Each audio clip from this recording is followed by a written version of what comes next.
Ça caille quand même un peu, hein.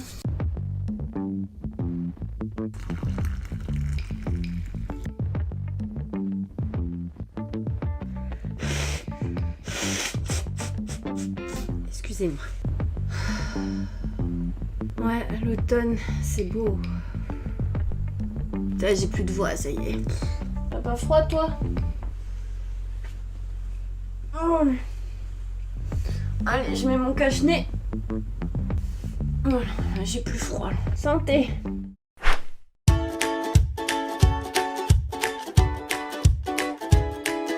Que vous aimiez l'automne d'amour pour ses belles couleurs chatoyantes, ou au contraire, que vous la détestiez parce que les feuilles qui tombent, vous trouvez ça plutôt tristouné, ça peut vous intéresser. Bienvenue sur ma chaîne! Certains adorent l'automne car il est vrai que c'est la saison cocooning par excellence. C'est la saison pendant laquelle le paysage prend des couleurs chatoyantes, chaudes, radieuses, chaleureuses. Et puis les températures qui se rafraîchissent petit à petit donnent vraiment envie de se chouchouter à la maison sous un bon plaid bien chaud avec un bon bol de chocolat ou devant la télé avec un bon thé chaud ou alors encore mieux dans un bain d'eau chaude plein de bulles qui sentent bon avec un bon livre dans lequel on va rester pendant 3 heures. Le bonheur, quoi. Par contre, pour d'autres, l'automne, c'est pas la grande classe. Nez qui coule, coup de fatigue, la toux qui revient, les coups de froid, le chauffage à remettre à la maison, tout ça, pour eux, c'est trop déprimant. Ça leur donne envie, limite, de migrer vers des contrées lointaines beaucoup plus chaudes, comme les oiseaux. Et en plus, en automne, on fête les morts. Bonjour l'ambiance, quoi. Bref, on a vraiment 2 écoles pour l'automne et soit on aime, soit on déteste. Mais le fait est quand même qu'avec le refroidissement des températures extérieures, le retour au confinement dans les maisons, dans les bureaux, on a quand même affaire à une recrudescence des bactéries et des virus saisonniers. Et ça, on n'y peut rien, qu'on aime l'automne ou qu'on ne l'aime pas. Parce que les virus, en général, ils manquent à personne. Et il y a en effet, en cette période de changement de saison, différents facteurs qui vont favoriser le retour et la propagation des virus et des bactéries. Le premier, c'est, comme je vous le disais précédemment, la tendance à la concentration de la population dans des espaces confinés et peu ventilés quand il fait froid.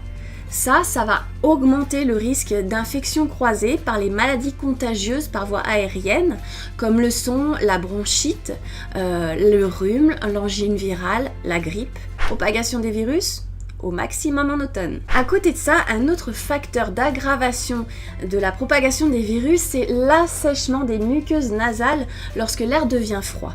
Les muqueuses vont en effet transférer leur chaud d'humidité à l'air froid qu'on va inspirer pour qu'il rentre dans le corps à la bonne température.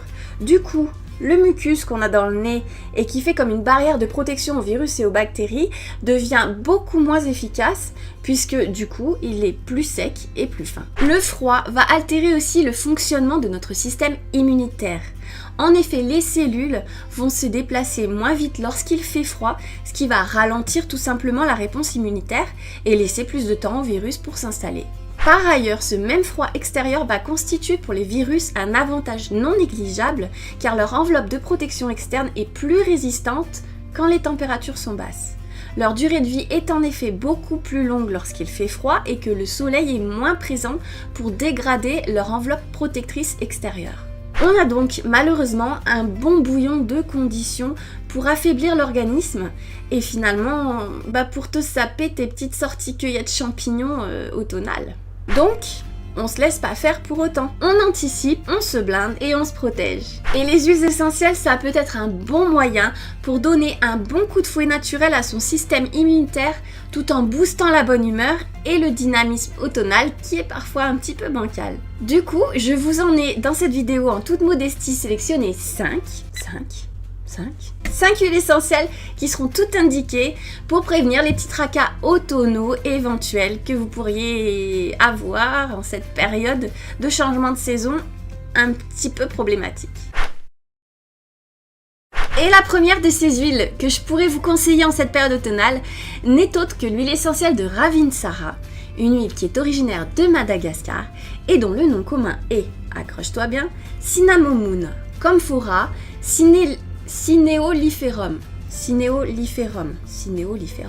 Le nom latin, tu te souviens, il est indispensable sur le flacon de l'huile essentielle que tu vas acheter pour être sûr d'avoir une huile vraiment pure et vraiment efficace et pas une espèce d'huile reconstituée qui risque d'être non seulement moins efficace mais aussi peut-être un peu allergène, on ne sait jamais ce qu'ils mettent dedans. Donc le nom latin, indispensable sur la bouteille.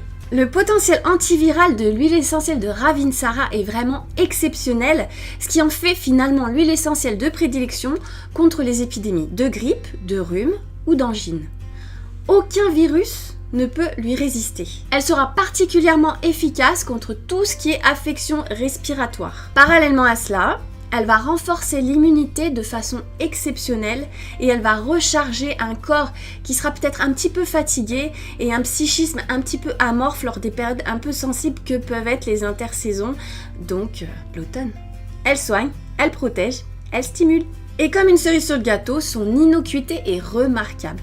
Elle peut vraiment être utilisée par toute la famille, même pour les jeunes enfants, parce que sa tolérance cutanée est exceptionnelle. Par contre, et ça c'est valable pour toutes les huiles essentielles, on va la déconseiller absolument dans les 3 premiers mois de la grossesse, par précaution. Mais sinon, elle peut être utilisée vraiment par tout le monde, sans danger, même pure. Alors cette huile essentielle de Ravinsara, on va pouvoir l'utiliser en diffusion pour purifier l'atmosphère, pour prévenir les affections respiratoires, mais aussi pour éviter la propagation des virus dans la maison. Dans ces cas-là, notez bien qu'il faudra utiliser un diffuseur électrique, car il ne faudra surtout pas chauffer l'huile essentielle pour ne pas dégrader ses propriétés thérapeutiques. Autrement dit, le brûle-parfum, vous oubliez. Vous mettez une vingtaine de gouttes d'huile essentielle dans votre diffuseur électrique, vous faites une diffusion pendant 1 heure le matin avant de partir travailler, et 1 heure le soir lorsque vous rentrez. Tout simplement. Mais l'huile essentielle de Ravinsara, vous pouvez aussi l'utiliser en massage, à la fois pour prévenir les épidémies, mais également pour renforcer votre système immunitaire. Une application externe quotidienne sur la voûte plantaire, sur le thorax, vous mettez à peu près 4 gouttes pures, 3 fois par jour, ça sera parfait pour pouvoir justement vous protéger de toutes les agressions extérieures qui sont malheureusement très fréquentes en automne. Vous faites ce traitement pendant 2 mois, pendant les intersaisons, et ensuite votre organisme aura les armes nécessaires pour se défendre tout seul. Et si l'affection est là, ok, c'est la loose. Mais la Ravinsara va pouvoir quand même vous aider à affronter ce moment un petit peu délicat. Avec 20 gouttes sur le thorax 3 fois par jour, dès les premiers symptômes, vous allez voir rapidement, ça ne sera plus qu'un mauvais souvenir. La deuxième huile essentielle que je pourrais vous conseiller en cette période automnale n'est autre que l'huile essentielle d'encens au Liban, qui est originaire du Yémen et dont le nom latin est Boswellia carterii. L'encens est très connu du grand public parce qu'il est utilisé bien évidemment en fumigation dans de très nombreuses cérémonies rituelles. On le connaît également très bien dans les maisons où on va le faire brûler pour son parfum parfois agréable ou alors pour purifier l'atmosphère. Et encore, purifier l'atmosphère, ça c'est quand on arrive à en trouver de bonne qualité, qui est enrichi de parfums naturels, ce qui est quand même de plus en plus rare. Effectivement, très souvent et malheureusement, le terme d'encens est employé de façon abusive pour désigner des produits à brûler qui n'en contiennent parfois pas du tout. Alors certes, l'encens au Liban a une réputation mystique qui est bien connue, mais ce que l'on sait moins, c'est qu'il est aussi un très bon immunostimulant qui va donner d'excellents résultats en termes de renforcement des barrières immunitaires de l'organisme. Ce qui est bien entendu tout indiqué en cette saison de virus. Mais si je vous conseille aujourd'hui cette huile essentielle, c'est avant tout pour une autre de ses propriétés merveilleuses, comme antidépresseur. Et l'automne, c'est bien souvent une saison où les angoisses et autres gros coups de fatigue nous plombent bien le moral. En diffusion atmosphérique, l'encens au Liban va permettre de favoriser un retour au calme, tout simplement, et l'installation chez vous d'une ambiance sereine pour accompagner votre organisme peut-être fragilisé dans un moment de relaxation vraiment très intense. Cette huile essentielle va atténuer toutes les tensions nerveuses, va vous permettre un retour au calme le soir en calmant les surchauffes d'une journée peut-être trop chargée en stress et en surmenage. L'huile essentielle d'encens au Liban va en même temps stimuler votre activité cérébrale et donc elle va pouvoir raviver un tonus qui va peut-être être enfoui sous toutes les feuilles mortes de la fatigue automnale. Finalement, l'encens c'est le souffleur de feuilles mortes du parc de ton organisme. Vous utiliserez cette huile essentielle en usage externe uniquement, par diffusion atmosphérique, bien entendu toujours dans un diffuseur électrique qui ne va pas chauffer l'huile essentielle et qui va donc préserver ses propriétés thérapeutiques. Vous faites une diffusion d'1 heure, 2 fois par jour et ce sera parfait pour avoir une ambiance de temple bouddhiste, de temple bouddhiste chez vous. Vous pouvez aussi vous faire une ambiance hammam cocooning en diluant l'huile essentielle d'encens au Liban dans l'eau de votre bain. Dans ces cas-là, vous utilisez un produit qu'on appelle disper et qui va permettre, comme son nom l'indique, de disperser l'huile essentielle dans l'eau chaude de votre bain pour pouvoir profiter vraiment de toutes les propriétés de l'huile et de son odeur un petit peu particulière certes, mais très agréable, de la façon la meilleure qui soit. Je vous mettrai en barre d'infos où vous pouvez trouver du disper. Et donc, dans ces cas-là, 15 gouttes d'huile essentielle dans l'eau de votre bain, et ça va suffire pour avoir un bain, mais relaxant, en plus stimulant des défenses immunitaires. Donc vraiment le bain parfait quoi. Le bain de fou. Le bain dont tout le monde rêve et dans lequel vous allez vous prélasser pendant 3 heures avec un livre. Vous ne voudrez plus jamais sortir de votre bain. Par contre, il est important de noter que l'encens au Liban est déconseillé chez les enfants de moins de 6 ans et, comme d'habitude, bien entendu, dans les 3 premiers mois de la grossesse. La troisième huile essentielle que je vais vous conseiller en cette période automnale n'est autre que l'huile essentielle d'eucalyptus radié. Alors vous ferez attention à bien choisir le type eucalyptus radié parce que les huiles essentielles d'eucalyptus, il y en a plusieurs. Il y a l'eucalyptus globulus qui va être assez contre-indiqué chez les jeunes enfants ou l'eucalyptus citriodora qui va avoir d'autres applications thérapeutiques que celles qui nous intéressent ici. Il faudra donc bien choisir l'eucalyptus radiata, nom latin qui sera, comme d'habitude, indiqué sur le flacon de l'huile essentielle que vous vous procurerez. Alors les propriétés bienfaisantes pour le confort et l'hygiène des voies respiratoires de l'eucalyptus ne sont plus à démontrer et elles sont bien connues du grand public, de même que son odeur particulière très agréable qui a la réputation de déboucher le nez et de décongestionner les sinus. L'huile essentielle d'eucalyptus radiata est en effet un excellent antibactérien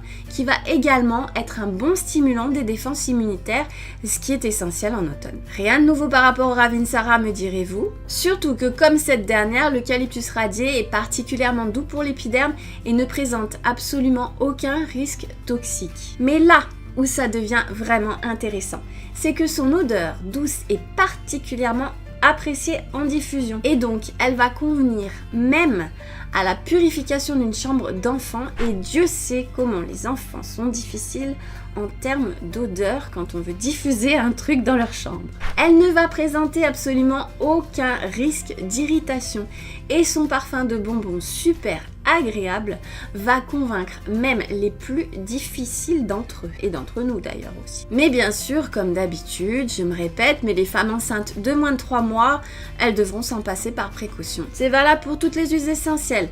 Enceinte de moins de 3 mois, nada, rien, que dalle.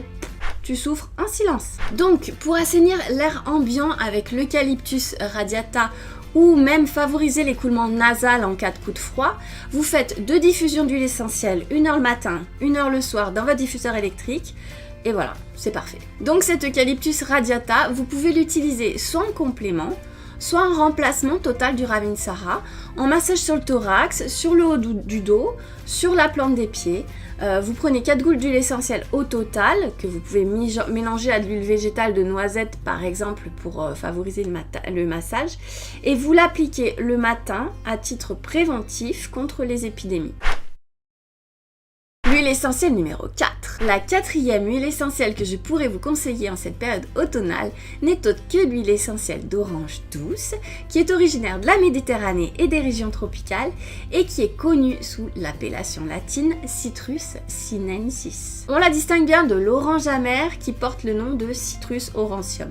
On va apprécier l'orange douce en automne pour ses propriétés exceptionnelles contre l'anxiété et la nervosité qui sont souvent ressenties au moment des changements de saison. Mais elle sera également un bon complément naturel pour lutter contre une fatigue du type burn-out qui intervient majoritairement lors des saisons fraîches et critiques comme l'automne. L'épuisement professionnel, comme on l'appelle pudiquement. Bien sûr, ça ne fera pas des miracles, mais ça pourra vraiment vous aider un peu à surmonter cette période difficile. L'huile essentielle d'orange douce permet en effet d'apaiser les nervosités et les surmenages, mais également à calmer les jeunes, ou les moins jeunes d'ailleurs, enfants, lors des rentrées scolaires et de façon générale dans tous les moments de passage et de séparation. Elle va ramener une quiétude et une harmonie dans l'esprit et elle va calmer comme aucune autre l'anxiété et les insomnies passagères. Donc en automne, elle va être parfaite pour les angoissés du changement d'heure par exemple. Si vous voulez l'huile essentielle d'orange douce, on pourrait la comparer un petit peu au doudou du bébé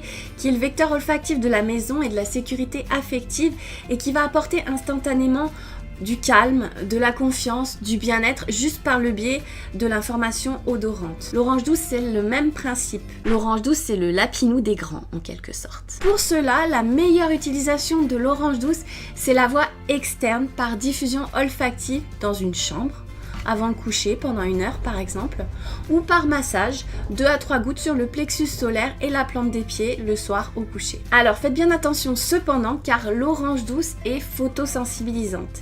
C'est-à-dire qu'il ne faut surtout pas l'utiliser la journée lorsqu'il y a du soleil, sous peine de voir la peau exposée à l'huile essentielle se colorer et devenir brune au soleil. Par ailleurs, elle peut être allergisante, donc il vaut quand même mieux effectuer un test de sensibilité dans le creux du coude au moins 24 heures avant utilisation. Et comme toutes les huiles essentielles, elle est bien entendu déconseillée dans les 3 premiers mois de la grossesse. Comme d'habitude.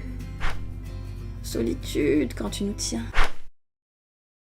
Et enfin, last but not least, comme on dit, la 5e huile essentielle que je peux vous conseiller en cette période automnale, c'est l'huile essentielle de cèdre de l'Atlas. L'huile essentielle de cèdre de l'Atlas est originaire d'Afrique du Nord et son petit nom latin, qu'il faut bien entendu bien voir apparaître sur le flacon, c'est Cedra atlantica. Cette huile sera en automne une alliée efficace et une aide précieuse, car elle est l'une des huiles essentielles antidéprime par excellence, qui, comme l'encens au Liban, va vous permettre de prendre du recul et de favoriser une ambiance cocooning chez vous, propice à la relaxation totale après le travail. Mais en plus de son parfum épicé qui va favoriser l'harmonie émotionnelle et qui va chasser toutes vos angoisses, c'est avant tout, et c'est pour ça que je vous la conseille, une huile exceptionnelle en cosmétologie naturelle. En effet, l'huile essentielle de cèdre de l'Atlas va être exceptionnelle pour traiter la chute des cheveux ou les pellicules qui peuvent survenir en période de vie stressant, comme lors des changements de saison tels qu'en automne. Parce que s'il est normal au quotidien de perdre une petite centaine de cheveux de manière naturelle, l'automne c'est quand même une période pendant laquelle on va constater des bouleversements métaboliques et énergétiques profonds qui vont pouvoir peut-être et malheureusement augmenter de manière significative le phénomène de perte de cheveux. Pauvres cheveux. Donc pour mieux soutenir le capital cheveux et mieux se prémunir contre les agressions quotidiennes et saisonnières, l'huile essentielle de cèdre de l'Atlas va améliorer l'irrigation des bulbes et des follicules des cheveux, va assainir si besoin l'état du cuir chevelu et va participer de cette façon à la beauté et à la santé de votre tignasse. Vous pouvez l'utiliser avec votre shampoing à raison de 4 gouttes à émulsionner avec ce dernier avant chaque utilisation. Vous ferez une cure de 6 à 8 semaines au moment des intersaisons et ce sera tout à fait indiqué, surtout si vous prenez bien soin de masser le cuir chevelu pour activer la microcirculation pendant le lavage et que vous laissez poser le shampoing pendant quelques minutes avant le rinçage. Par contre, et ça c'est très important de le noter, l'huile essentielle de cèdre de l'Atlas sera fortement déconseillée pendant toute la durée de la grossesse et de l'allaitement. Et elle sera à proscrire complètement chez les femmes ayant pu être sujettes à un cancer œstrogénodépendant. Par ailleurs, son usage doit être réservé exclusivement aux enfants de plus de 6 ans. Voilà, cette vidéo est maintenant terminée, j'espère qu'elle vous aura plu et qu'elle pourra peut-être vous aider à traverser les petits inconforts de l'automne grâce aux 2-3 petits conseils très modestes que j'ai pu vous donner et qui sont très certainement non exhaustifs mais qui pourront éventuellement vous faire du bien. En tout cas, ils vous feront pas de mal. À moi de vous demander maintenant si vous avez vous aussi des huiles essentielles chouchoutes pour l'automne ou si vous avez des huiles essentielles chouchoutes tout court quoi, pour toute la vie, des huiles essentielles dont vous n'arrivez pas à vous passer et qui vous permettent de surmonter toutes les épreuves du quotidien et tous les petits tracas qui peuvent survenir de temps à autre. Voilà, est-ce que vous avez une huile essentielle de prédilection? Ainsi, dans l'attente de pouvoir vous rencontrer au travers de vos commentaires, je vous dis à très bientôt, du moins je l'espère.